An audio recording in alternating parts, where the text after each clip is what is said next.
ഹരിഹരസുതനായി പിറന്നു പന്തളം നൃപതി വളർത്തും പൊന്നുണ്ണിയായി 18 പഠിച്ചു പന്തളം കളരി തന്നഭിമാനമായൊരുണ്ണി.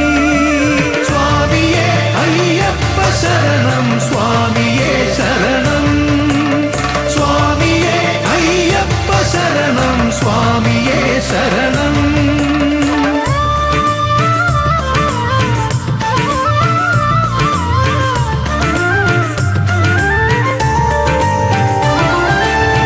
പുലിയുടെ പാലിനായി പോയി കാട്ടിലെ പുലി തൻ പുറത്ത്